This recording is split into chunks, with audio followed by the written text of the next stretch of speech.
Bonjour, bienvenue sur Santé et Sécurité, le podcast.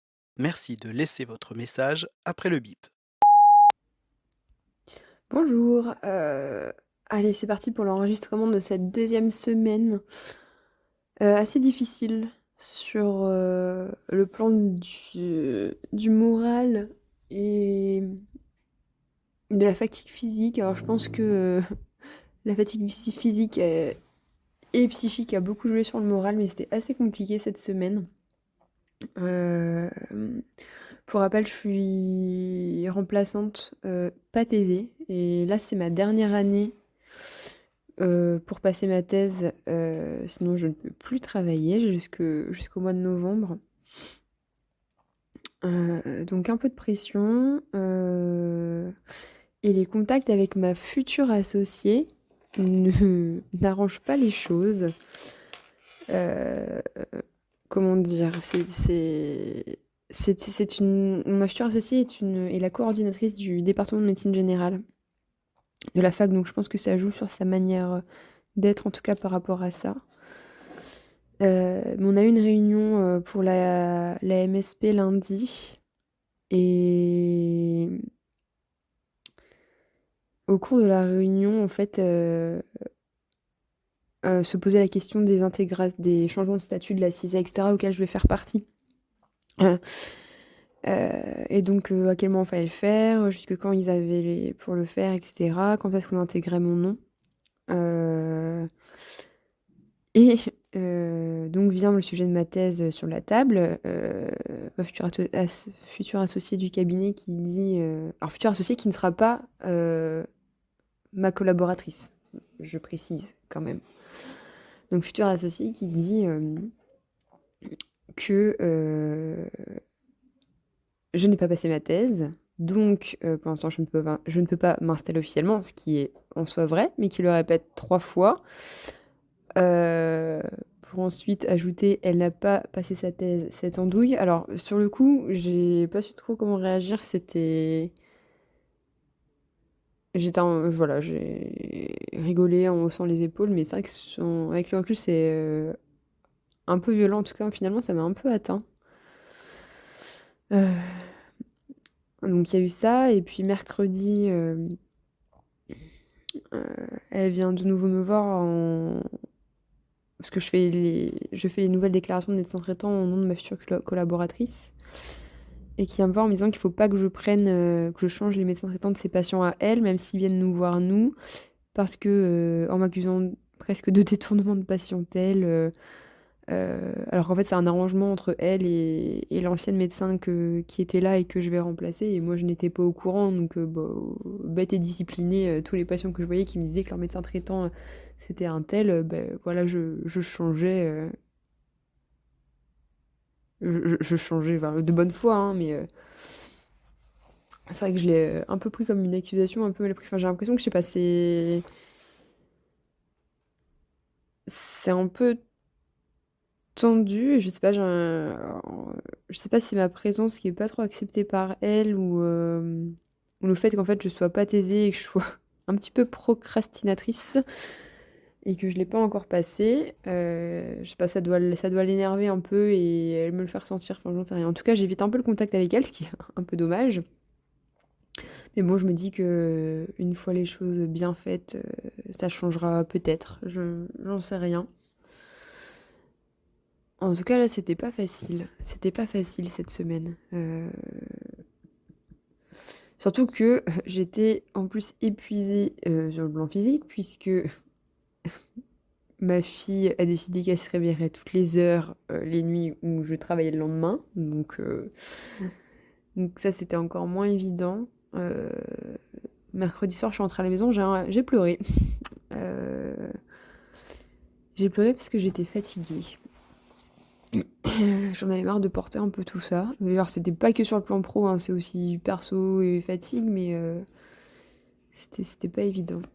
Heu, le lendemain, ça allait mieux, je me suis un peu plus reposée. Bon, c'est là qu'on voit que la fatigue joue quand même pas mal, c'est que, je me suis plus reposée quand même, dans la nuit de mercredi à jeudi et finalement, jeudi, ça allait beaucoup mieux. Je le voyais aussi avec les patients, j'étais plus agréable, plus attentive.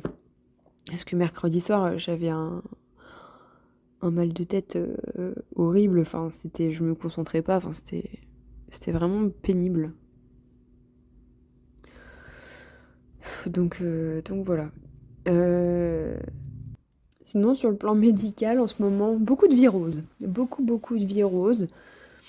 Qui reste en soi assez gérable, surtout que là, je suis sur une patiente telle qui a l'habitude de ne pas avoir de prescription à outrance pour des symptômes légers qui ne nécessitent pas grand-chose finalement. Donc ça se passe plutôt bien quand je vois les patients des autres médecins du cabinet qui, eux, ont plus l'habitude de mettre des traitements symptomatiques, voire des antibiotiques, c'est un petit peu plus... pas galère, mais on sent l'attente derrière eux, tu sais, les demandes, mais qu'ils ne disent pas officiellement. Je sais pas comment expliquer, mais ça se voit dans leur attitude, dans la façon dont ils décrivent leurs symptômes. Euh, et dans ce qu'ils disent. Alors souvent, bon, les phrases assez typiques, d'habitude, ça passe pas sans, d'habitude, machin, d'habitude, truc. Voilà, ça c'est assez classique et assez ostentatoire pour le coup. Mais t'en as, ils sont plus dans le subtil et ils sont sur leur dossier de chaise, ils t'attendent comme ça, ils te regardent les bras croisés. Et, et quand ils voient que tu leur prescris juste du paracétamol parce que en fait, il n'y a rien d'autre à prescrire, tu vois qu'ils sont un peu déçus quand même au niveau de leur visage et qui sont ah d'accord. Mais ça se voit même déjà avant au début de la consultation. Je sais pas, c'est un truc que je ressens en tout cas dans la façon dont ils abordent la chose. Je saurais pas l'expliquer. Faudrait que j'essaye de noter un petit peu après les consultes ce qui m'a semblé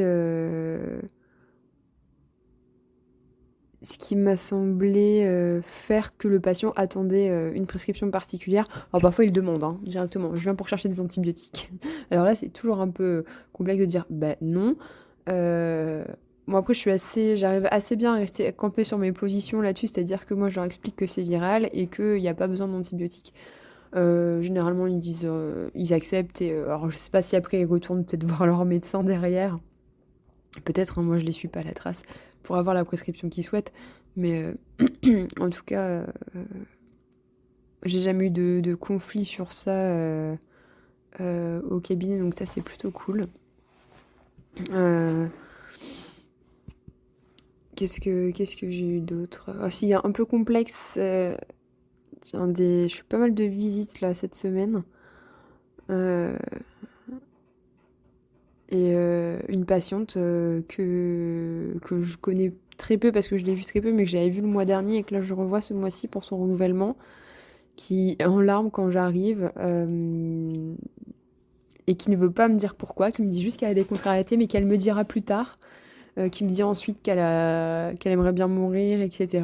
Ok. Une personne qui est déjà sous antidépresseur, qui est assez âgée, qui a perdu son mari, enfin, il y a 2 ans. Donc, et moi, je suis là, je lui demande ce qu'elle souhaite, si elle veut que je reste. Je suis restée 1 heure, je crois, chez elle. À essayer de savoir un petit peu pourquoi elle était comme ça, mais elle voulait absolument pas en parler. Juste, elle pleurait en me disant qu'elle en avait un peu marre, qu'elle était perdue. Bon, je la revois la semaine prochaine, du coup, cette patiente. Et je l'appelle tous les jours pour savoir un peu comment elle va. Parce que tu vois, pour moi, ça nécessitait pas quand même de prise en charge hospitalière. Et de toute façon, je pense qu'elle aurait refusé, cette dame. Mais ça nécessite quand même une surveillance. Donc bah, tous les jours, je la rappelle pour savoir comment elle va. Tous les jours où je suis là, évidemment. Et puis les autres jours, c'est ma future collaboratrice qui l'appelle. On s'est mis d'accord. On a une petite plateforme de transmission et là, on fonctionne comme ça. Et bon, pour l'instant, ça va. Enfin, ça va. C'est stable.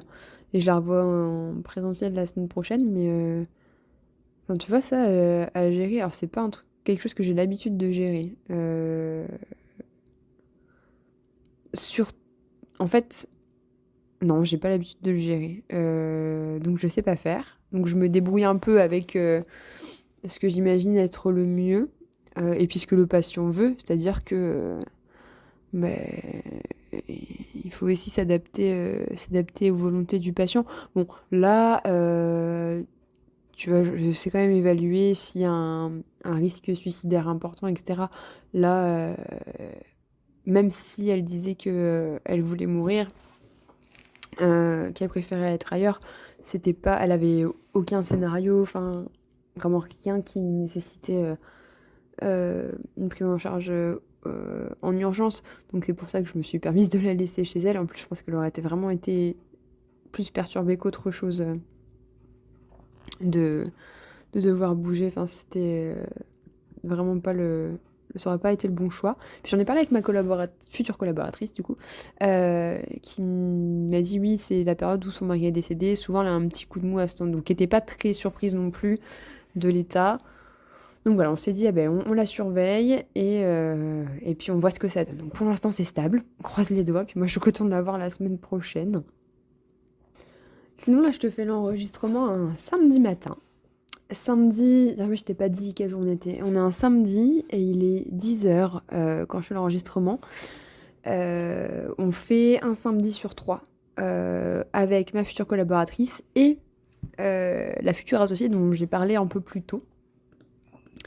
C'est arrangé comme ça. Donc samedi là, c'est moi qui travaille et de 9h à midi, j'ai 4 patients de prévus.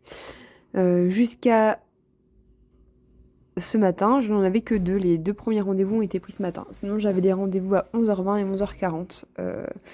Alors autant te dire que parfois je me demande un peu ce qu'on fait là le samedi, parce que j'ai jamais beaucoup de monde. Ça m'arrive d'avoir des créneaux pleins, mais c'est extrêmement rare. Donc là, je me demande un peu ce que je fous là. C'est assez embêtant parce que j'ai quand même mes 2 enfants à la maison avec leur père. J'aimerais bien passer du temps avec eux. J'ai accessoirement plein d'autres choses à faire, une thèse à bosser. Donc là, bon, c'est tout, j'ai un gros trou, donc je fais quelques petits trucs qui nécessitent pas non plus 2 grandes heures devant soi, tu vois, mais c'est embêtant. Parce qu'en même temps, si on n'était pas ouvert, les gens ils râleraient. Ah, vous êtes pas ouvert, nanana. Bon, oui. Enfin, il y a un des médecins du cabinet qui est jamais ouvert le samedi et ça a pas l'air de poser problème à ses patients. La dernière médecin, elle est ouverte tous les samedis et tous les samedis, elle est pleine. Elle a une patientèle énorme. Elle est tout le temps blindée.